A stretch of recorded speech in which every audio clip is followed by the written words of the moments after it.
Arratsalde on guztioi, ongi etorri eta mila esker etortzagatik. Eguraldia, nahiz eta eguraldia gehiegi zerakarri, baina bueno. Dakizuten moduan gaur dugu gure hitzaldi sortan hirugarren hitzaldia. Hortarako Janire Castrillo gonbidatu dugu eta alde hortatik eskerrak eman behar dizkiot gure gonbitea onartzeagatik. Badakit nahiko zaila dakala, oantxe, 11 saltzetan sartuta dago eta gauza batzuk prestatzen, orduan zaila zeukan etortzia. Baina, onartu zuen eta asko eskertzen diogu. Janire, historian lizentziatua eta doktorea da, 2016an aurkeztu zuen bere tesi doktorala, hain zuzen ere Euskal Herriko emakumeari buruz, Erdi Aroan.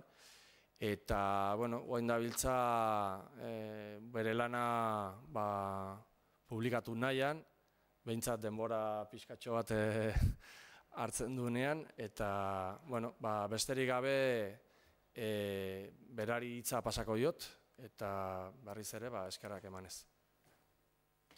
Arratsalde on danoi, lehenik eta behinik bebai eskerrak eman nahi nizkieke hitzaldi hauen antolatzaileei, bereziki Álvaro Aragoni, bertara konbidatu izanagatik niretzako plazer oso handia dalako hain gustoko dudan gai honen inguruan berbaitea.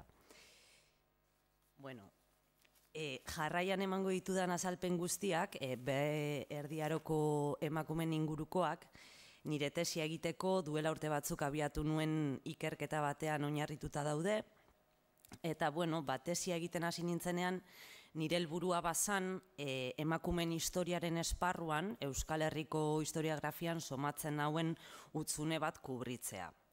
Izan be, existitzen ziren artikulo dispersoak, gaian ingurukoak, baina ez zeuen lan global bat. Eta, niri harretan handia eragiten zidan emakumen historia izeneko disiplinak, genero ikuspuntua erabilita bakarrik, betiko iturri historikoak aztertuta, emaitza berri asko lor zitezkelako. Eta horrela sinetzita, sinintzen paper zaharren artean murgiltzen, datuak topatuta ordenatzen, eta besteen artean aztertu nituen Euskal Lege Korpusak, artxibo desberdinetan topatutako dokumentuak, testamentuak, ezkontza kontratuak, salerosketa kontratuak, herri desberdinetako padroiak, iturri literarioak, eta iturri oso anitzak, erabili nituen. Eta horren emaitza izan zen 4 atalez osatutako lana. Eta hain zuzen ere 4 atal horiek izango dira gaurko hitzaldia egituratzeko erabiliko dudan irizpidea.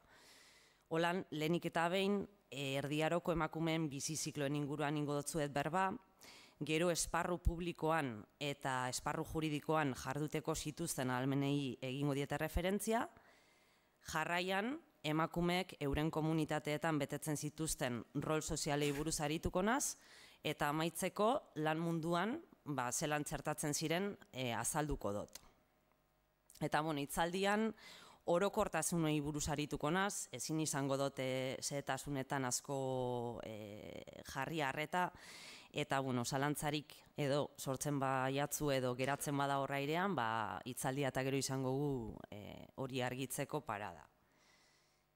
Eta besterik gabe hasiko naz esandako lehengo blokearekin, emakumeen bizi zikloekin, eta hemen azalduko durana batik bat izango da zelan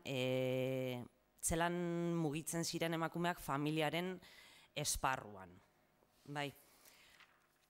Hasiko naz emakume ezkongabeekin, eta hau izango da hitzaldiaren zatirik densoena, abizetan dut.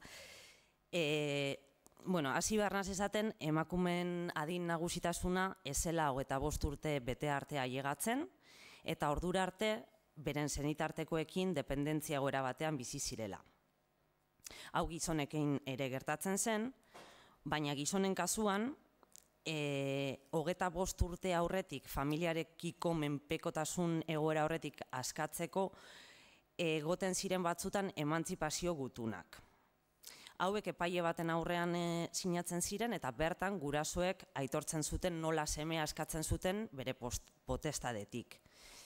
Eta holako gutunik ez dugu aurkitu emakumeen kasurako. Eta horrek adierazten du emakumeentzako modu bakarra familiarengandik askatzeko zala eskontza. Da eskontzarako salto hau orokorrean heltzen zen 18 urte inguru zutela emakumeak. Argi eduki behar den gauza bat, eskontzekin lotutakoa da, garai hartan eskontzak ez zirela gaur egun bezala, amodioaren arabera gauzatzen, sino que emakume eta gizon gazteak ikusten zuten beren burua behartuta familiak haientzat adostutako eskontza egiten. Normalean familiak maila sozial antzekoa zuen beste familiako kide batekin eskontzen zituen seme-alabak, eta kontratu batean geratzen zen erregistratuta eskontza eta bai eskontzari lotutako klausula ekonomiko batzuk. Klausula horien artean oso garrantzitsuak ziren seme-alabei gurasoek egindako donazioak, donazio ekonomikoak. Da zergatik ziren hain garrantzitsuak, donazio horiek errepresentatzen zutelako seme-alaba horrek jasoko zuen erentzia. Eskontzaren momentuan egiten zen, erentziaren transmisio edo parterik handiena momentu horretan transmititzen zen, donazio horien bidez. Eskongaiak noski familiak adostutako eskontza hori onartzera behartuta zeuden, ze onartzen ez bazuten, gurasoek generalean egiten zutena zen donaziorik ez emon, eta beraz erentzia gabe geratzen ziren seme-alaba horiek. Alan be, ezagunak dira kasu batzuk zeintzuetan emakume eta gizon gazteak eskondu egin ziren eurek nahi izan zuten pertsonarekin. Garai hortako bi baliabide erabilita. Eskontza klandestinoak eta baiketa onartuak. Eskontza klandestinoak ziren familia enteratu barik, mendialdean edo leku eskutuetan egiten ziren eskontzak. Izan be, garai horretako eliz zuzenbideak onartzen zuen, bi eskongaiek eskontzako berbak lekuko batzuen aurrean elkartrukatzearekin nahikoa zela eskontza bat gauzatutzat emoteko. Naiz eta aurrean apaizik ez izan. Eta baiketa onartuen kasuan, gizonak emakumea eramaten zuen, beretzetik edo dokumentu batetik, emakumearen oniritziarekin noski, eta ostean klandestinoki eskondu egiten ziren. Eta eskontza hauek juridikamente baliogarriak ziren, balidoak ziren, baina, klaro, holan eskontzen ziren gazteak gerora onartu beharko zuten familiaren zigor ekonomikoa, erentzia barik geratzea. Edozein kasutan, normalena esan hau izaten, normalena izaten zen seme-alabak familiak adostutako eskontza hori onartzea eta donazioak jasotzea. Eta donazioen plano honetan, antzeman daitezke aldeak gizon eta emakumeen artean, eure jasotako donazioen artean aldeak daude. Gizonek bereziki familiaren etzea jasotzen zuten, emakumea baino maiztasun handiagoarekin, jakina dan moduan, Euskal Herriko erentzia sistema, zan ondorengo bakarrana, hau da premuari, seme nagusiari, transmititzen zitzaion familia etzea, osorik. Eta beste anai arrebei, dirutan emoten zitzaien erentzia, dote bat. Emakumek familia etzea aldien 130ean jasotzen zuten, eta beraz, haien erentzia modu arruntena dote formakoa izetan zen, diru kopuru bat metalikoan. Diru kopuru hau aldakorra zen, familiaren gizarte mailaren arabera handiagoa edo txikia izango zen, baina baita be, familia baten barruan, anai arreben jaiotza ordenaren araberakoa zen. Orduen, egoera normalena, ez da beti emoten zena, baina bai normalena, izetan zen seme nagusiak jasotzea familia etzea, eta alaba nagusiak jasotzea anai arreba danen arteko doterik handiena.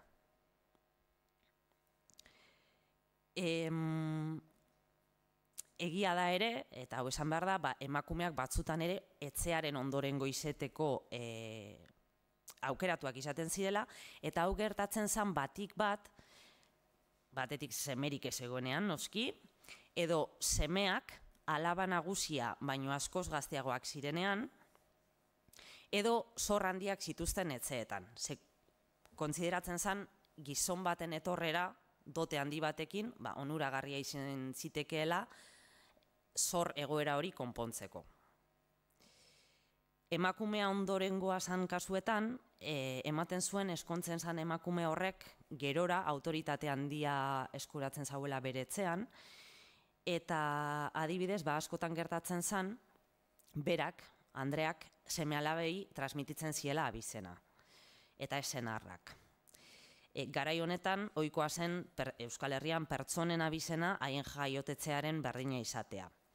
Eta kasu batzutan, inkluso ikusi eginda nola Andraren etxera eskontzera doan gizonak bere jatorrizko abizena utzi eta Andraren hartzen zuela. Bai? Eta puntu honetan, eta ja eskongabekaz amaitzen dut, ezin da ahaztu zeudela ere eskondu barik geratzen ziren emakume batzuk. Bere familiak ez zuelako diru nahikorik, haiei dotea emoteko edo beste arrazoi batzuengatik. Emakume hauek beraz, eskontzen ez zirenez, ez zuten donaziorik jasotzen eta ez zeukaten ondasun propiorik.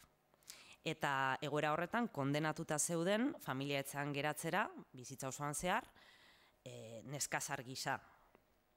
Eta ihes egiteko zuten aukera bakarretako bat, gizonezko batekin amantzebamiento harreman bat eraikitzea zan. Pekatuan biziz, gero alduko diete emakume hauei barriro. Oin pasako naz, eskonduei buruz hitz egitera. Emakumeak ematen zauen behin eskonduta, eta eskontza donazioa jasota, estatus indartsuagoa izatera pasatzen zirela, bai etxe barruan eta bai euren komunitateetan errekonozimendu handiagoa jasoz. Hala ere, eskontzarako salto honek, haientzat ez zituen ekartzen gizonezkoentzako beste autonomia kota. Alde batetik kontutan hartu behar da gizonak, eskondu bezain pronto, familiarengandik askatu eta sujetu autonomo bihurtzen zirela, eta 25 urte beteta izan ez arren, adin nagusiko gisa jardun ahal zutela. Emakumeen kasuen ez zen hau gertatzen. Haiek eskonduta egon arren, 25 urte bete arte, adin txikiko gisa tratatuak izaten ziren, eta edo zer gauza egiteko tutore baten beharra zuten. Askotan gizonak, senarrak betetzen zuen hau papela, bera adin txikiko izan dabe. Hori alde batetik. Beste aldetik, kontutan hartu behar dugu ere, eskontzarako pausua ematen zanean, emakumea bai, familiaren gandik askatzen zan, baina senarrarekiko obedientzia izaten hasi behar zan. Zentzu hontan, gizonak bazuen legalki bere emaztearen jokabidea zuzentzeko eskumena. Marital korrekzion delakoaren bidez. Honen arabera, gizonak emakumearen jarrea zuzentzeko zigor fisikoak erabiltzitzaken. Baina kontuz, erdiaroko gizarteak bere izten zituen marital korrekzion hau eta tratu txarrak, ezien gauza bera hientzako. Marital korrekzion esteko asmoagazin bizan, ezen maiztasun handiz gertatu behar, eta kauza justifikagarri baten ondorioa izan behar zuen. Tratu txarrak aldiz, salagarriak ziren, naiz eta oso kasu gutxi ezagutzen ditugun, eta ezagutzen ditugun guztiak emakume noble jarritako tratu txarren salaketak diren. Kasu hauetan, salatzen zanean tratu txar bat, epaien erabakia izaten zan, emakumea gizonaren gandik banatzen ustea, eta bere burua, jatorrizko familia etxean edo komentu batean babesten ustea. Hau izaten zan soluziorik ohikoena. Eta, emakume eskonduen inguruan esan bebai, naiz eta senarrarekiko menpeko posizio hau zuten, honek ezin digutzi azten, etxeko hierarkian barruan, emakume hori zegoela seme-alaben eta etxean bizi ziren beste senide edo morroien gainetik. Eta orduko legeek emakumeari bere azpitik zeuden kide guzti horien jokabidea zuzentzeko poterea ematen ziotela, behar izanez gero zigor fisikoetara ere helduz. Eta alargunak. Alargunak emakume guztien artean askatasunik gehien eskuratzen zutenak ziren. Bizi etapa hau zan askatasun handiena implikatzen zauena emakumeentzako. Ze momentu honetan lortzen zuten seme-alabekiko autoritaterik handiena, bere ezkontzak erabakitzeko adibidez, eta baita ere familiaren ondasuna gestionatzeko autonomia gehien. Arruntena izaten zen, gizona hil ostean, alarguna uztea bere ondasunen buru, honek apurka-apurka seme-alabei transmititzen joateko hauek eskondu ahala. Eta lehen esan duan moduan, familia etzea, seme-alaba bakar bati ematen zionean, alarguna bertan geratu izan, oinordekoarekin batera bizitzen hiltzen zan arte, usufruktuaria legez, etxean usufruktuaria legez. Baina, usufruktuaren kontu hau, bakarrik gertatzen zan, gizonezkoak bere testamentuan ala jasotzen bazuen. Ez bazauen jasotzen, ez bazauen hau aipatzen, alargunari, ezkontza garaian jasotako dote hori bakarrik geratzen zitzaion legez. Eta honek implikatzen zuen senarraren etxea utzi behar izatea, eta pobretze egoera batetara pasatzea. Dotearekin bakarrik, esergitzi egin alzauen. Hau noiz gertatzen zen, normalean, seme-alabarik ez egoenean, matrimonio horretan, baita ere, emakumea bigarren aldiz ezkontzea erabakitzen bazuen, eta batzuetan ere, hildako senarrarekin, harreman ona egoten esanean. Eta horrela ulertu aldugu, Erdi Aroko idatzi askotan agertzen den irudi bat. Eta irudi hau da, miserian bizidan alargun gisa jarena. Hau, ohikoa da ikustea. Eta honekaz, pasatzen naz, bigarren blokera. Bigarren bloke honetan, egin behar dotzuet berba, emakumeak esparru juridikoan zituzten ahalmenen inguruan. Esparru publikoan zelan mugitzen ziren haiek. Eta, esan dezaket, orokorrean gizonak baino askoz gutxiago aritu zirela mundu honetan, askotan beste bat bidaliz haien izenean jarduteko, edozein motatako kontratuak egiteko, inkluso haien ondasun propioen salmentarako, edo epaiketetara bertaratzeko, edo politikan jarduteko. Parte hartze txikiago honen arrazoietako bat zen, emakumeak imbecilitas sexus, izeneko gaixotasun batek jota zeudela, zioen ideia erromatarra, biziri jarraitu zuela Erdi Aroko zuzenbidean. Garaiko filosofo eta tratadistek zalantzan jartzen zuten emakumearen arrazoitzeko gaitasuna, eta beraz zalantzan jartzen zuten emakumek egindako tramite legalen baliogarritasuna. Salerosketa kontratuak, salaketa judizialak, eta abar. Emakumei ezitzaien ukatzen kontratuak egiteko gaitasuna. Ez, egin alzituzten. Baina, izenpetzen zituzten dokumentu guztietan, aipatu dudan imbecilita sexus horren ondorioz babesten zituzten lege erromatar batzuk errenuntziatu behar zituzten derrigorrez. Horrela, emakumeak parte hartzen zuten kontratu iaia guztietan, beste aldeari tramitearen baliogarritasuna bermatzeko, imbecilita sexus horrekaz lotutako lege erromatar zarrak errenuntziatu behar zituzten. Eta oso ohikoa da ikustea emakumeen kontratuetan horrek errenuntziak. Eta ekarri dotzuet ona adibide bat, dala lehengokoa, goian kursiban agertzen dana, hau da 1513an Pasaian sinatu zen eskontza kontratu batetik ateratako errenuntzia. Eta bertan, parte hartu zuten bi emakumek, Graziana de San Marcos, ama, eta Ana de Alba, zala alaba eta kasu honetan eskongaia. Eta biak errenuntziatzen dituzte honek legeak. Bitu, esaten du, las dichas Graziana e Ana renunciaron a la ley de los emperadores Justiniano y Beliano que fablan en favor y ayuda de las mujeres. Bai? Eta honekin ja kontratuak indarra zeukon, hau esan da. Osa, egin altziren, baina hau derrigorrezkoa zan. Bai? Bazegoen ere bigarren muga bat, emakumeak kontratuetan eta parte hartzerakoan indarra asko zeukona. Eta kasu honetan bakarrik eragiten zien emakume eskonduei. Eta zan, senarraren baimenaren beharra. Garaiko edozein kontratutan ikusi aldugu arruntasun handiz, senarraren baimena jasotzen duen klausula.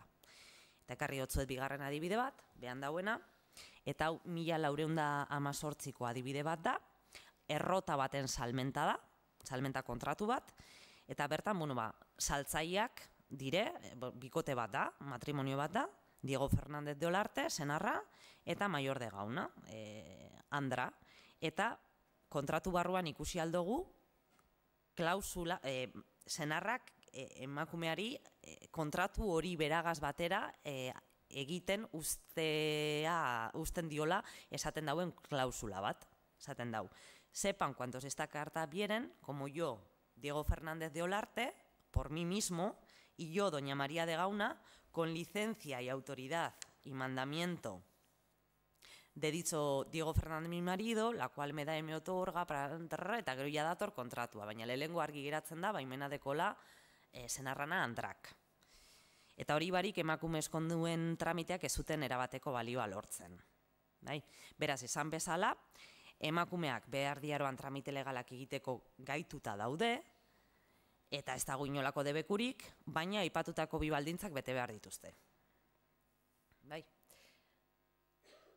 Beste esparru batzuetako gaitasunak. Epaiketetan lekuko gisa parte hartzeari dagokionez, emakumeen kapasitatea fetxos mujeriles delakoetara mugatzen zan iaia. Hauek ziren emakumeak egoten ziren lekuetan jasotako gatazkak. Izan herriko errotan, izan arropa garbitzen ziren errekan, izan ogia egiten zan labean. Hirugarren pertsonak ordezkatzeko gaitasunari helduta, errepresentazio gaitasunari helduta, esan behar da emakumeak 3 esparrutan mugitu zirela bereziki. Lehengoa, beren seme-alaba aditxikikoen tutora bezala jarduterako orduen. Seme-alaben ondasunak epaiketatan defendatzeko edo salerosteko, hori bata. Bigarrena, senarraren testamentua betetzeko izendatutako pertsona gisa aritu ziren. Hau hil eta gero, ondasun horiek senarranak kudeatzeko edo berak esan bezala banatzeko. Eta hirugarren esparrua, beste pertsona baten izenean tramite jakin bat betetzeko izendatuak izatean ematen zan. Esan behar da, arestian aipatutako muga eta estopoak existitu arren, esparru honetan askatasun handiarekin mugitu ziren emakumeak ere egon zirela, izan be batzuk senarraren gandik lortu zuten gutun berezi bat, Carta de Poder General izenekoa, non senarrak baimentzen zuen Andrea edozein motatako ekimen juridikoa aurrera ateratzeko, bera kanpoan egongo zan bitartean. Orduan, emakumeak gutun horregaz alzauen edo zerrondasun familiakoa salerosi, epaiketan egon, eta azken esparrua, ahalmenei dagokiena, da politika. Eta politika esparruan salbuespenak salbuespen, eta baten babadau, emakume arruntek iaia zapaldu ez zuten estenatokia izan zala argitu behar do lehenik. Baina hori emakume arruntak. Baina badakigu ere behar diaroan potere politiko oso handia izan zuten emakumeak ere egon zirela, nobleak eta abadesak, eta hauetariko askok euren feudoa gobernatu zuten, legeak egin zituzten, hiriak fundatu zituzten eta epaiak eman zituzten. Eta adibide artean, aipatu aldot Maria Diaz de Arobera, Bizkaiko Andrea. Andre honek Bizkaiko jaurerriaren titular bezala eta eskonduta egonik, berak bere kabuz, bera bakarrik, Bilbo birfundatu zuen, eta Portugalete, Lekeitio eta Ondarroako hiribilduak fundatu zituen ere. Eta beste adibide bat, izen alda Constanza de Ayala, Oñatiko kondesa, emakume hau, nahiko gazte zelarik alargundu zan, eta bere semearen izenean, semea adinez nagusi izan arte, gobernatu zauen Oñatiko konderria. Eta erregentzia periodo horretan, ezagutzen dire, Constanza de Ayalak emondako sententziak, argitaratutako araudiak, eta abar. Eta hau esan da, pasatzenaz ikertu dudan 3. blokeari buruz hitz egitera. Eta hau da, emakumeen gizarte rolen ingurukoa. Eta esan behar duan lehenengo gauza da, garai aurretan oso modu argian zairkatzen ziela emakumeak sozialki. Bazeuden onak eta bazeuden txarrak. Eta, erdibidean, bazeuden erdibideko egoera batzuk ere, baina batik bat onak eta txarrak zeuden. Eta garai horretan noski, on eta txar kontzeptuek ez zeukaten guretzako daukaten esanaia. Diferentea zan. Emakume honekin hasiko naz. Emakume onak. Onak izateko emakumeak bete beharreko ezaugarriak ziren. Kastitatea, auzokide eta senideekiko laguntasuna izatea, eta debozio erlijiosoa izatea. Hau zan emakume onaren estereotipoa. Eta eskema honetatik ateratzen ziren emakumeak ez ziren errespetagarriak. Adibide bat jartzearren, kastitatearen exigentzia hori ilustratzeko nolabait, pantailan daukazuen pasartea ekarri dut, hau dago aterata Nafarroako Foru Orokorretik, lege bat da, eta bertan ezkontzera zihoazen emakumeak pasa beharreko erritual bati egiten zaio erreferentzia. Eta irakurriko dut zuentzako, eta gero interpretatuko gu. Pasarteak dio, prengan tres chandras, o sea, que cojan a tres etxekoandras, de creer, fiables, y que prengan a la esposa, y que cojan a la esposa. Y pónganla en la casa y avíllenla bien, y la pongan en la casa y la bañen bien. Y denle en las manos guantes, y le pongan unos guantes, líguenle las muñecas con sendas cuerdas, y le atan las manos en manera que no se pueda soltar. Hagan el leito y hagan la cama y échenla, catando en los cabellos y en otros miembros si tiene aguja o alguna otra cosa tal que pueda sacar sangre. Y hagan echar con ella al esposo. Y él levantado, después de haberse acostado, él levantado, que las mujeres fiables, las chandras, caten el lecho. Y si las demás dijeren, si la mayoría de las mujeres fiables dijeren que la sábana triazó, que manchó la sábana, que él case con ella. Pero si las demás dijeren, si las chandras dijeren que no triazó la sábana, que no la manchó, que sea ella desheredada. Hau da, emakumeak birjintasun proba bat pasa behar zuen ezkondu aurretik, eta himenaren apurketatik eratorritako odol isurketarik egon ezean, ez ezkontzeko eta desheradatua izeteko arriskua zeukon. Eta hau adibide soil bata, eta denboragatik ezin dotzuek gehiago erakutsi, baina benetan garrantzitsua zala emakumeak jokabide sexual ordenatu bat izatea, bere orea eta bere familiaren orea zalantzan ez jartzeko, eta bizilagunen errespetua izeteko. Beitu. Irudi honetan, ikusi aldozue, irudi hauetan, emakumeen sexu egoera zelako garrantzitsua zen, ze puntutaraino zen importantea, zer arropetan isladatu egiten zen. Dontzeia virginak zirenak, hile motza eramaten zuten, eta airean. Hauek ditugu izkinetan daudenak. Ezkonduak edo gizonezko batekin oheratutakoak, por cualquier motivo, hoiek tokadua eraman behar zuten. Bai, hilea tokadu batekin bilduta eraman behar zuten. Eta azkenik alargunak tokadua bebai noski, baina lutozko tokadua, bai, tokadu altza eraman behar zuten. Eta horrela, gizarte danak zekien ze emakume mota zeukon aurrean. Lehen esan dut onak izateko bigarren ezaugarria edo bigarren bete beharra emakumeena zala senideekiko laguntasuna izetea, eta auzokideekiko. Eta honen islada bat da, garai horretako tradizio bat. Emakumeak senideren bat hiltzen zanean, bere hileta elizkizunean, kantatzen zituzten eresiak edo improvisatutako bertsoak. Estamentu guztietako emakumeek kantatzen zituzten eresiak, eta hildako senidearen bizitzako pasarteak gogoratzen zituzten, bertso horietan, beren ohorea goraipatzeko. Eta gorde izan gure egunetaraino heldu izen dire emakume noble batzuek kantatutako eresiak. Eta ona ekarri dut, amendeko zue, Arrasateko Santza de Ozaetak, bere senar Martin Bañezen omenez abestu zuen eresia edo endetza. Martin Bañez hil zan leinuen arteko borroka batean, eta Santza de Ozaetak bilatzen zauena endetza honen bidez izan zen mendeku gozea adieraztea. Eta holan esaten dau, oinetako lurrau jabilkitikara, lau aragilok berau bezala, Martin Bañez ibarretan hildala.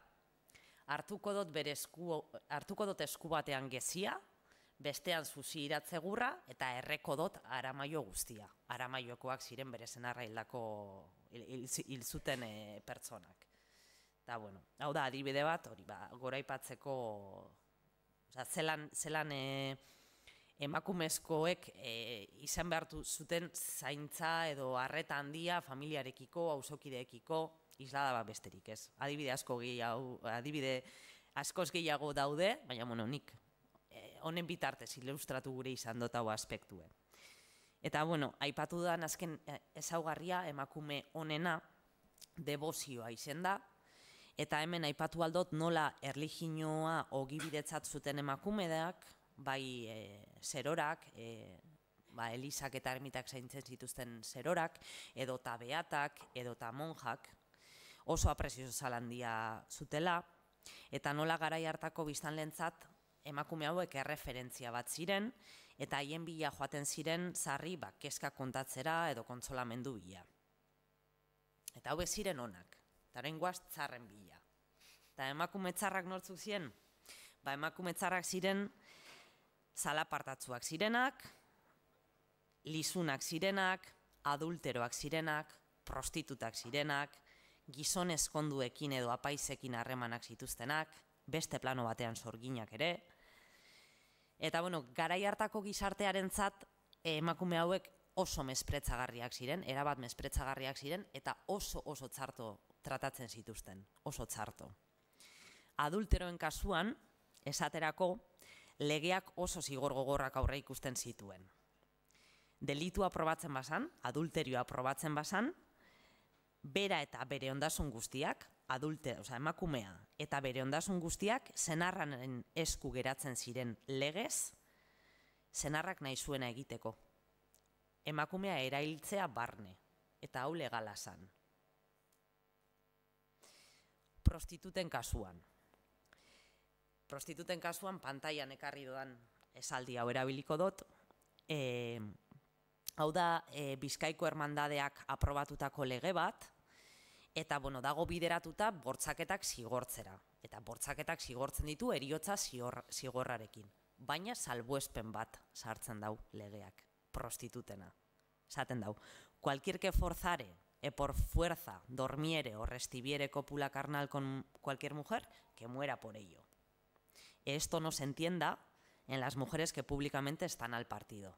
Holan deitzen zitzaien batzutan prostitutei, las mujeres del partido, edo mujeres de partido. Bai, orduan, hauek ez, hauek bortzatuzkeroan lasai. Eta, bueno, olako zigorrak jasateaz gain, irudi honetan ikusi alduzuen moduan, prostitutak legez, agerian utzi behar zuten haien kondizioa. Eta horretarako tokadu gorrizkak eramatea exigitzen zitzaien. Eta holan, edozein pertsona jakin alzauen zen olako emakumea zeukon aurrean. Bai? Ja, tokadu ikustearekin bakarrik, jakina zan hori. Eta, esan dutzuedan moduan, bazeuden onak, bazeuden txarrak, baina erdibidean ere bazeuden bestelako emakume batzuk, en un limbo, esan dezagun. Limbo honetan nortzuk zeuden, zen nolako emakumeak zeuden. Batetik bakarrik bizi zirenak, bakarrik eta modu autonomoan bizi ziren emakumeak. Eta bestetik gizonekin aman zebatzen zirenak. Hau da, bikote gisa bizi zirenak, ezkonduta egon barik. Seguramente, ezin ziotelako aurregin, ezkontza batek suposatzen zauen gastuari, ez zeukatelako doterik. Orduko gizarteak emakume hauekiko errezelo handia zeukon, ez zituen gustoko olako emakumeak, naiz eta legalki ez zauen penalizatzen haien bizimodua. Bakarrik bizi ziren emakume gazteak adibidez, autoritateen jomugan egon ziren sarri, hauek normalean pobreak izaten ziren, familia gabekoak, eta mundu marginalean murgiltzeko etengabeko arriskuan zeuden. Eta horregatik, herri diferenteetan, emakume hauei familia respetableen etxean neskame gisa sartzeko agindua eman zitzaien desterratuak izateko mehatzupean. Eta pantailara ekarri dotzuet, Aiarako baiarako ordenantzetan zentzu honetan emundako agindu bat. Eta esaten dau, agindu horrek, que de aquí en adelante ninguna mujer que no llegue a 40 años de edad, que no pueda habitar en parajes solas, ni con sus madres viudas. Y las que en otra manera vivan solas, en dichos cuartos, que pasen a vivir donde sus padres, si los tuvieren, o parientes cercanos, o si no, que se pongan a servir. Neskame gisa nunbaiten, baina bakarrik ez. Osea, emakume gazteak legez ezin ziren bakarrik bizi. Bizi ziren, zeuden, baina garaiko autoritateek ez zuten nahi. Eta honekin, heldu naiz ja azken atalera, lan munduari buruz hitz egin behar dut, eta emakumeak lan munduan zeukaten parte hartzeari buruz hitz egingo dut. Lehenengo, etxeko lanak. Gogoratu behar dut, emakumen bete beharren artean, lan domestikoa eta lan erreproduktiboa zegoela lehenik, eta hau gaur egun baino asko zamatzuagoa zela orduen. Ze sukaldatu garbitu eta umeen aizadinekoak zaintzeaz gain, lehen implikatzen zauen, normalean, herrigunetik kanpo zegoen iturrira hurbila joatea eta etzera ekartzea egunero, gura, errekara joatea arropa garbitzen, oihalak iruteko prozesu osoa egitea, lioa landatzetik, arropak josi artekoa, hortuko lana, aberen zainketa, etxeko janari soberakinak edota etxean ekoizten ziren, eskuz ekoizten ziren produktuak, gertueneko hiriko merkatura eramatea saltzera, eta abar, superluze bat. Baina, etxeko lanak egiteaz gain, emakumeen papela oso funtsezkoa zen, arotzen, errementarien, da harakinen familia tailerretan, eta antzekotan. Haien emakumeak gizonak beste egiten zuten lan olako tailerretan, baina orduko gizarteak diskriminatu egiten zituen, gizonezkoa tailerraren burutzat hartuz eta emakumea bigarren plano batean utziz. Hau bereziki igertzen zan, edo bereziki nabarmena zan, gremio gisa antolatzen ziren ogibideetan, hauetan jerarkia bat egoten zan, barne jerarkia bat egoten zan, bazeuden maisuak, bazeuden ofizialak, eta bazeuden ikastunak. Eta urteekin, esperientzia hartu ala, gizonezkoek bazuten lankatean gora egitea. Baina emakumeek ezin zuten hori egin. Emakumeak ez zuten titulaziorik lortzen, ez zuten ez ziren ez maistra, ez ikastun, ez ezer. Haiek langile laguntzai egisa aritzen ziren olako tailer familiarretan edo gremioetan lanean, beti bigarren plano batean. Eta gainera, kontutan hartu behar dugu ere, gremioko kideek osatzen zutela elkargo bat. Eta urtero batzarrak egiten zituztela, erabaki garrantzitsuak hartzeko, edo elkarteko karguak aukeratzeko, bazkariak egiten zituztela ere haien artekoan aitasuna indartzeko, eta noski, hauetan danetan, emakumeak ez zeuden.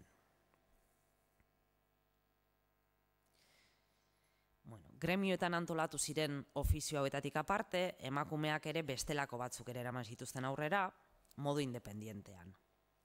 Haiek menperatu zituzten lan arloak izan ziren okintza, arrain salmenta, labe kolektiboen kudeaketa, oihalgintzan, parte hartu zuten ere, kandelagintzan, eta abar. Ofizio hauek normalean gutxi baloratuta egoten ziren eta gutxi ordainduta. Eta gizonekin, konpartitu zituzten ere profesio batzuk, eta kasu honetan, ofizioietan, konpartitutako ofizioietan, soldata diskriminazio bat antzematen da, adibidez jornalari lanetan, izan landan edo izan eraikuntzan, legez, batzutan legez, gutxiago kobratzen zuten emakumeek. Batzutan erdia, inkluso. Eta erdiaren adibidea hemen dekogu. Hemen azpiko kursiban dagoen atal honetan, baditugu Plentziako udal ordenantzen pasartetako bat. Pasarte honek jornalarien soldatak finkatzen ditu, landan aritzen diren jordanarien soldatak, eta esaten dau gizonezkoek egunean 16 marabedi kobratu behar zuten bitartean, emakume jornalariek 8 marabedi bakarrik kobratu behar zutela, legez. Esaten dau, mandaron a los vecinos que den a los jornaleros obreros que tomaren para labrar en sus heredades, en sus tierras, 16 maravedis a cada un hombre, y a la moza o mujer que labraren 8 maravedis. Erdixe. Eta, bueno, honekin amaitzen da nik esan beharreko guztia. Espero dut botatakoa zuen interesekoa izana.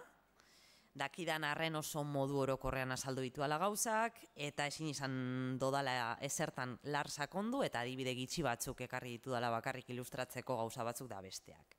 Baina, bueno, horretarako zabalduko dugu galderen txanda, eta espero dut argitu alizatea hortik zalantzan geratu den guztia. Eta ja guztiz amaitzeko bakarrik errepikatu, oso eskertuta nagoela zurekin Albaro, gonbidatu izanagatik, eta zuei eskertu ere etorri izana. Mi esker.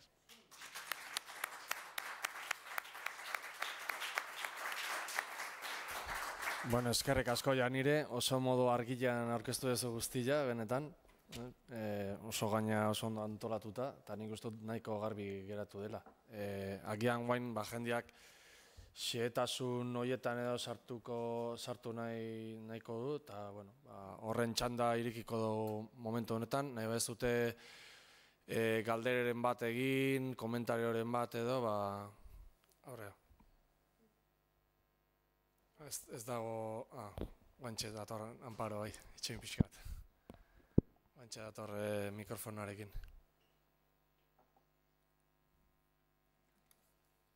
Bueno. Gero emango izutitza, bale? Galdera bat, horra ipatu duzu ogibide independenteak, nik gero aro berrirako ikusi ditut emakumeak itxas lanetan, ez? Zama lanetan da horrela. Garai hartan ere aurkitu duzu horren inguruko? Gero hori Pasaiko batelera famatuak eta... Bai, Plentzian ere badago batelera bat, ganera da udalak kontratatutako batelera bat, eta bai, noski, enazartu, eske 45 minutan ezin izan dut, baina badauz, ferreria munduan bebai badaude emakumeak, toki askotan dauz emakumeak. Eta hortan ze nolako lanak egiten zituen? Ferreriatan diozu, ez dago bi planotan ikusi da aznik. Garraio lanetan bebai, minerala hartzen dan lekutik, errekara edo garraiatu behar dan lekura, zera horretan, eta gero baita be agertzen dire gestore moduan. Ja, emakume dirua dekien emakumeak ferrerian gestora moduen. Eta inkluso ferreroen gremioetan ohikoa estan gauza bat ikusi izan dut bebai. Eta da emakumeak badaudela batzutan hor sartuta. Eta juntatan, eta oso arraroa da hori, bi juntatan topatu da emakumeak eta normalean ez di egoten gremioen juntatan, ez da egoten emakumerik, eta badauz. Aurrea bai. Bai, bueno, sorioren lanangatik, aurretik. Eta galdera zera da, hemen esenplu batzu jarri dituzu, hemen bestan Plentziakoa, beste batzu Nafarroa, eta azterketan nun egin dituzu, lau probintzietan edo nun egina dago? Bai, nik tesia zentratu dut 3 probintziatan. Ze gure nauen bebai Nafarroa kontutan hartu, baina pasatzen zen hori ziren bi tesi. Zergatik, ze Nafarroa erdiaroan beste erresuma bat da eta legeak dire oso diferenteak. Orduen, nik 3 probintziatan zentratu dut, 3 probintziatan aplikatzen zen bertako legea, lege forala eta gaztelakoa. Eta Nafarroa alde batera utzi behar izan nauen, ze, karo, zan beste erresuma bat, zan beste lan ja gehiegin itzako. Baina bai, hori adibidea birjintasunana hori eske ederra da, eta hori bai erabiltzen dut beti. Baina trampa bat egin dut. Bai, ze ikerketa 3 probintzietan zentratu, 3 probintzietakoa da bakarrik. Eta horien artean ikusi dituzu ezberdintasunak? 3 probintzien artean, ze planoan. Bai, berdintzu samarra da, bai. 3 probintziatan berdintzu samarra da. Bai. Sorionak, benetan, gainea bolara hontan oso zaila da datua jasotzea. Ni nahikoa estudiatuet bolara hemendikan kanpota benetan sorionak, zatikan oso zaila da, lortzia hori dana. Baina galdera bat egin nahi dizut, beste herri batzutan, bolara hortan, andre batzuk ez zuten nahi eskondu, ez zuten nahi prostituta izan, eta askok sartu zian konbentua kulturan, munduan bizitzeko. Eta Europan ditugu izen batzuk oso importanteak, abadesa batzuk, eta abar.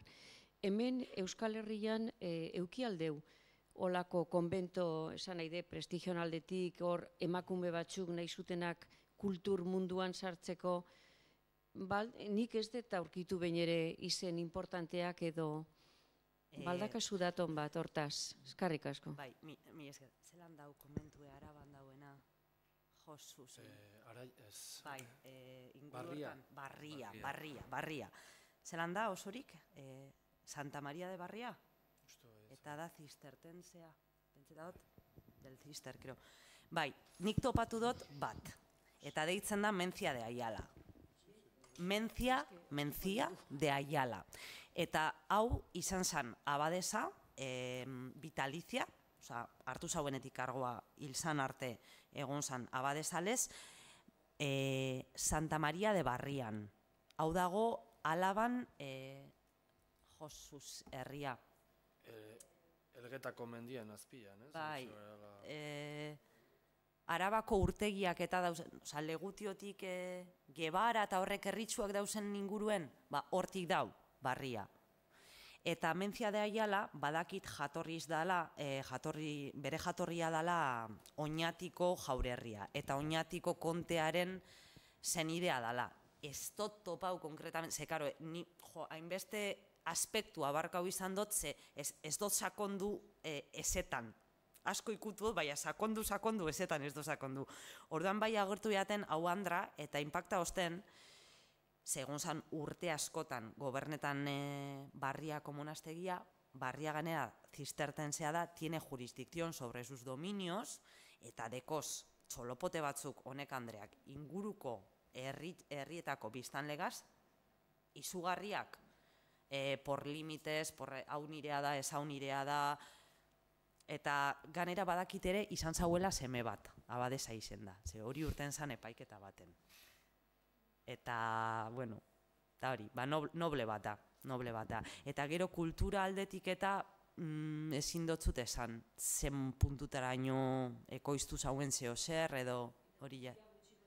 15. mendearen azken laurdena. 1460tik aurrera edo. Bai, topako zu, iturrietan agertzen da. Kaixo, nik galdera pare bat azkat, eta bat da lutoaren inguruan. Aipatu duzu prostitutak eraman behar zutela tokadua laranja, eta ez dakit sinesmen hutsa da ez, garai hartako emakumeak lutoz txuriz jun behar zutela. Beltza egungo ohitura oso kristautu bat bezala dela, ez? Orduan ez dakit, lutoan inguruan jazkera berezin bat edo denbora batez eraman behar zuten, edo gero ezkontzeko ere ez dakit askatasunik bat zuten, edo gustatuko litzaidake baldin badakizu jakitea. Eta gero, beste zalantza bat dakat, aurrak jaiotzen zirenean, ea garai hartan, gaur egunera iritsi den atxolorraren erritu hori egiten oten zen. Ze erritu, parkatu? Atxolorra. Ez teko beste izenik? Seguru baietz, baino nik ez dakit. Edo, bueno, izen horrekin ez bada ere, ez dakite, igual erditzen inguruan eta zerbait jaso baldin badezu, edo hori, eskerrik asko.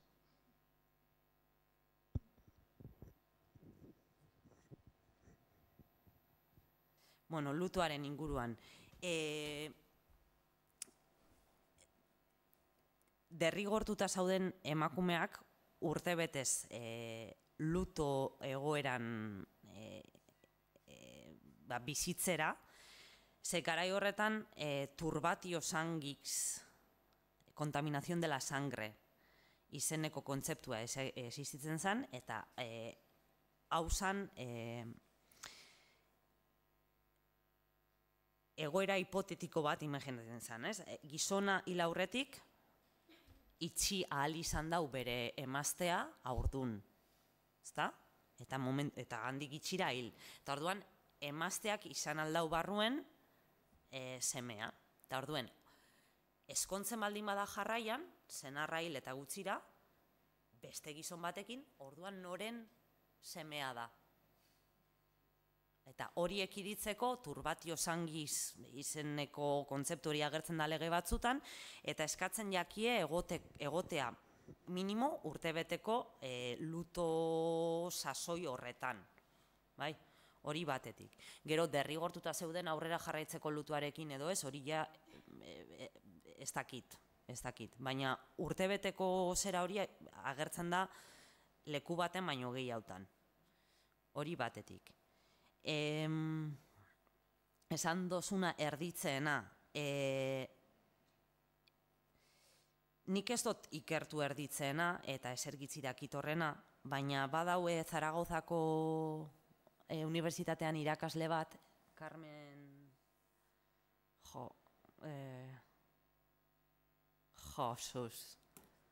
Carmina, nitzako Carmina da, Carmen, etortzen baiat esango zut. Eta deko berak artikulo bat ederra, non kontatzen dauen, zelandan hasieratik amaitu arte erditzea, zelan jaio barritan oialekin eta estatzen zan fetoa, informazio pilo bateko, nik esergitzi kontroletan dut horrena, nik batez begiratu dodana izan da parteran lana, nola zegoen regulauta, eta horren inguruan gure bauzu aipatu aldotzut dakidan apurra. Eta parterak baziren emakume espezializatu, matronak, emakume espezializatuak erditzeetan, eta adibidez plentzian, udal ordenantza hauetan beratan agertzen da euren lana apurtzu bat regulauta. Eta exigitzen jakie beti egotea herrian. Debekatuta dekie joatea inguruko herrisketara erditzeak atenditzera, hiribildu barruko emakume, haurdun dauden emakumeen segurtasunagatik, hori batetik. Bestetik, dire udalan langileak, udalak kontratatzen dauz, dire funtzionariak, parterak, eta egoten da herri bakotzean bat, bi, eta dekiez hori ikusten da fogera sinotan, zergak jasotzen diren unean, parterak salbuetzita dauz, ez da bezergari pagetan. Benefizio bat dekiena, funtzionario izateagatik, eta, ze gehiago esan aldotzut. Izan dariteke Carmen Caballero Navas? Ez. Fertilidad, embarazo y atención al parto en edad media. A ver, Carmen, ez. Topako dut eta esango zut. Eta... Eztea zen kolore txuriko erabiltzen. Hori da, lutoa, zuria edo baltza. Egia esan, kolorean inguruan bakarrik zehazten da idatziz prostitutena. Nik lutoana topatu dodazan irudiak, gehienetan andrazarrak dire, izeten da baltza. Eta hori, ez dakit, ezin dotzut esan. Hori ezin dotzut esan. Eta ez dakit, besteri dauen hortik.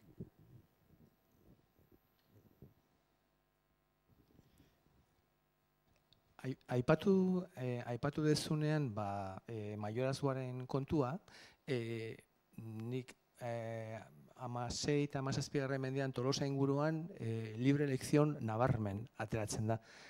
zuk berrez diozu, 130 emakumena eta 70 nola ateratzen duzu, ze datu bilketa egin duzu? Bai, bueno, nik esan dut, herentzia sistema Euskal Herrian, Euskal Herriko alderdi, bueno, Euskal Herrian indarrean dagoen sistema da ondorengo bakarran, hau da, etxea osorik transmititzen jako, seme alaba bati. Eta egia da, lege foralek esaten dabela, gurasoen esku dauela aukeratzea zein seme alabari emon, askeak dira. Orduan, emakumeak ondorengoak izen aldira. Eta nik nondik ateratzen dut hori portzentaia. Ba, nik hartu nauzen tesia egin nauenean 100 ezkontza kontratu, ez da asko, baina zan nere lagina, hori zan nere lagina. Eta 100 kontratu horiek aztertuta, batenan nauzen proportzioak. Zenbatean dan gizonezkoa etxea jartzen dauena, zenbatean dan Andrea, eta gutxi gora bera urten jaten kopurua hori da. Aldien 130ean emakumezko bati emoten jako etxea, eta aldien 170ean gizonezko bati. 100 kontratu, ba, igual gitxi dire, baina hortik atarazan. Suposatzen dut hori ere aldatuko dela herrialdeen arabera, ez da? Agian ekonomia indartsuago duten hiribilduk edo gutxi izango dute, gizonezko gehiago hartuko dute herentzia, eta aldiz pobreagoak diren edo, segunta noa eskontzen diren eta pentsatzen dut, Konparazioa, Sevillako ikerketa bategaz egin hauen olan konparazio txiki bat, eta hori aipatu egiten dut tesian bebai, eta 130 antza pilo bat da. Pentsatu aldogu, 130, asko da. Sevillako kasua gazalderatuta, Sevillan emakumezkoek jasotzen da betzea, askoz be gitxi hau. Enaz akordatzen orain zein zan zifra konkretua, baina konparazioa egiterak orduen Euskal Herriko emaitza hori zan esanguratzua. Gero ere kontuan hartu behar da, 1585an, Carlos Bosgarrenaren edo lehenengoaren garaian, Ley de Madrid deritzan lege atea zuten, eta hor debekatu iten zuten emakumezkoi heredentzia ematen. Esaten zuten, se pierden muchos patrimonios y apellidos. Azken batean, hemen egiten zena zen, hori, zuetor, ekartzen duzu patrimonioa, ondarea, baina aldiz guk ematen dizugu zuri izena eta zuke errespetatu inberdezu. Hau da, gizonezkoak ez zuen inposatzen bere abizena, baizik eta hartzen zuen emakumezkoarena. Eta hori, nunbait gaztela mailan, hori nahiko arraroa da. Eta behin da berri saiatu zian hori debekatzen hemen, baina Gipuzkoan mintzat, nik ezagutzen dute Oiane Oliveri egin duena eta gero Urritiko etxeak ere 18. menderako, eta hor esaten zamein da berrez, ez hemen jarraituko zutela bere legearekin. Hor, Oreiak esaten du, lege hori da zuzenbide germaniarreko hildotik datorrela, eta ez derecho edo zuzenbide erromatarratik. Eta batzuek deitzen diote, berare ustut horri deitzen diola ere zuzenbide Pirinonoko zuzenbidea. Hortan eta beste zenbait gauzetan egila da Gipuzkoak mantendu zula Pirinoko zuzenbide hori. Adibidez, larre aldaketan, eta, kuriosoa da. Zenola, eta Nafarroan ere hasiera batean horrela zan, eta gero ustute desagertu zela. 1512tik zuzenbide erromatarra inposatu zenetik, hau da gaztelara pasa zenetik, hori ere, ohitura hori gutxitzen juntzan. Hori interesgarri izango litzateke hori egitea. Baina zuke azaltzen dezun realitate hori nik ustut berantiarragoa dela. 16. mendetik aurrera. Ez dakit, diot. Ideik ez. Zuke aurkitu dituzun protokoloak eta pentsatzen dut, horiek ze garaitakoak dira? Bai, 16. eta 17. mendetako eskituretan, baina zuri galditu nizun, alegia, egoera sozioekonomiko baten ondorioz gertatzen dira gauza horiek guztiak, eta galditu nizun behin zenbat egoera sozioekonomiko ezberdin zeuden Gipuzkoan, adibidez, 16. mendearen erdian, ez da? Konparatu ahal izateko. Hau da, zu baldin bazaude Tolosan, ez da? hor merkataritza mundu bat daukazu, ezta? Baldin bazaude oren dainen, ez dago merkataritzarik. Baldin bazaude mutrikun, punta-puntako merkataritza dezu. Orduan, baldin bazauden orion, jagoren arabera ez da, Burdinola eta ibaiak edo herrioak ematen duen bizitzortatik bizi dira. Orduan, egoera sozioekonomiko horietan emakumeak berdin jokatu zuela pentsatu behar dugu. Nik bakarrik baldosa batena esaten dizut. Baldosa horretan, libre elekzion garbia da. Eta familiaren arabera... Bai, orain aipatu dozuela garaiak eta etorriat gogora, iparralden, zelan existitzen zen, eta derecho pirenaiko horregaz harremanduta, zelan existitzen zen, 13. mendean da 14. mendean, el derecho de herencia de primogenitura pura. Ez dakite, hori izan, etxeko seme alaba nagusienari, izan andra izan emakumeari, seme alaba nagusienari, emon beharriakola etxea. Eta horren kontra, garaiak apurtzu bet aldatzen joan zienean, asmatu izan el privilegio de masculinidad. Eta erabiltzen hasi ziren hori, argudiatuta herentzia transmititzen zan dokumentuetan, yo uso el privilegio de masculinidad para transmitirle neretzea semeari, eta naiz eta izan ala baino gazteagoa. Aldatu egin zan hori sistema de primogenitura pura, apurka-apurka, bilakatuz joan zan, jatorrian zanarren hori zuk dinosuna, berdintasun erabatekoa esartzen zuen sistema bat. Emaitela furkadek deko honen inguruko azterketa bat. Eta etorri jat, Zaragozako erditzen inguruko artikuluaren egila Carmen García Herrero. Eta dekoz gauza pilo bat. Eta jartzen bozu Dialneten edo Carmen García Herrero Zaragoza parto, urtengo jatzu eta benetan ona da.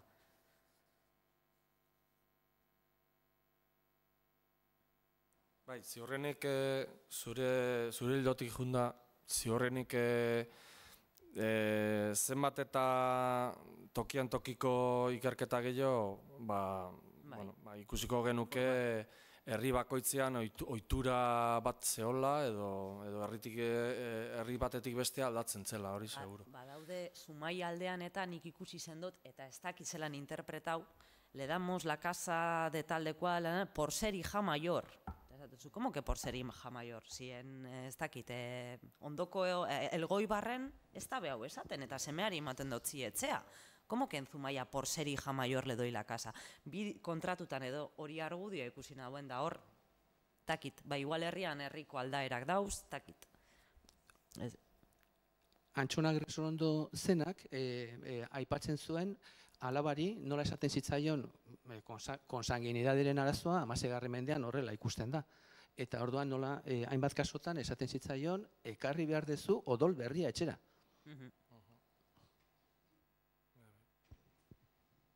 Nik esate dizut, hori bere garaian ikusi nun pixkat eta koroa saiatzen da behin da berriz hori baztertzen, hau da libre elekzion hori, eta Aldundian bertan edo Gipuzkoan bertan egongo da eztabaida bat, baina normalean beti horren alde egingo da. Eta ni dakidala hori 18. eta inkluso 19. mendera arte seguro mantendu zela. Geroztikan ja ez nahi zauzartzen hori esaten. Baina kasu batzuk ikusi ditut nik 19. mendearen hasierakoak. Eta mantendu gintzan, kuriosoa da.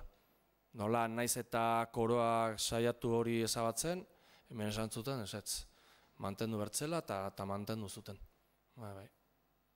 Horren ingurun idazten du, Urrutiko etxeak, en una mesa y compañía, liburu hortan. Eta horre pixkat azaltzen du, prozesu hori, interesgarria da.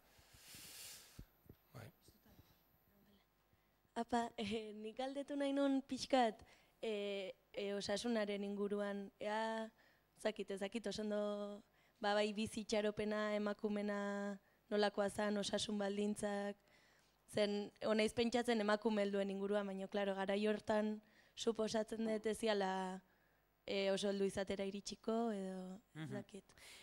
horren inguruan, bai, ezin dutzu dela erantzunik emon, ze hori da arlo bat nik ez duten ikutu, eta ganera oso zaila da, emakumen eskontza adina ateratzeko superdatu gitxi eukin dotez, eta supergatza izan da.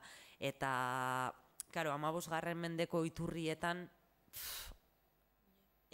gatza da olako datuak aurkitzea, eta, hombre, zentratzen basara bakarrik hortan, ikerketa bat egiten baduzu bakarrik hortan, aterako zu, baina, karo, ni horrena zailegatu, ze, beste leku batzutan ipini dut fokoa, eta orduan bizitzaropenan inguruan eta osasuna eta esergitzi ikusi dut horrena. Eta ezakizu gutxi gora bera, ze ikusiet, ezakize zitatan ateatzen zala 42 urtetara edo bai iriste ziala, baina... Ez, hor esaten dana, las mujeres menores de 40 años que no puedan vivir solas, esaten dau. Hor bai, 40 urteekaz, badakigu, menopausia edo emakume bat ja antza esan desiragarria edo ez zegoen arrisku horretan jausteana pekatuan da horregatik hori 40, zeroren kasuan ere 40 urteak erreferentziazkoak dira. Eta nik uste, hori harremanetan jarriko nakon ez zahartzaroarekin, sino hori, tentazioak eta pekatuan bizi edo pekatuan jauzi. Igual lotuta ugalkortasunarekin, ez dia ugalkortasun... Hor bere izten dire, bi fase emakumean bizitzan edo, baina ez dut nuke jarriko zahartzaroagaz harremanetan. Olako datuak aro berrirako bai badago, artxiboan azaltzen diren parrokitako liburutan. Eta liburu horiek hasi zian egiten hemen, 16. mendeko 70. hamarkadan, Trentoko kontzilioaren ondorioz. Hortik aurrera bai, badakizkigu pixka bat, zenbat emakume, ze urtekuak, zertaz hiltzen ziren askotan, baina erdiaroko zaila da. Oso zaila da. Gehore, pixka trampa da, historiolariok askotan iten ditugun estadistiketan eta beti mediak ateatzen ditugu, eta beti esaten da ez. La media de edad de vida eran 40 años. Bueno, geho aurkitzen dituzu auzileak eta auzietan, normalean beti lekukotasunak ematen dituzte, zaharrenak direnak, fidagarriagoak direlako, nolait prestigioa dutelako, eta hori, 70, 60, 80, olako jendea agertzen da. Esan nahi, badaudela, bataz besteko bat bazeola, baina jende asko ere ondo bizi zela eta bizi irauten zuela. Ez dakite galdera gehiago dagoen, gauza piloak gehatu dira tartian, noski, baina, ez dakit, baten batek zean nahi duen egin. Bestela hemen utziko dugu eta mi esker tortzeagatik. Eskerrik asko bai.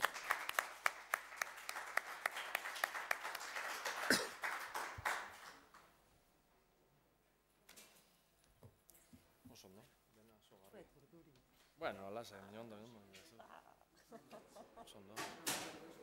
Oso ondo.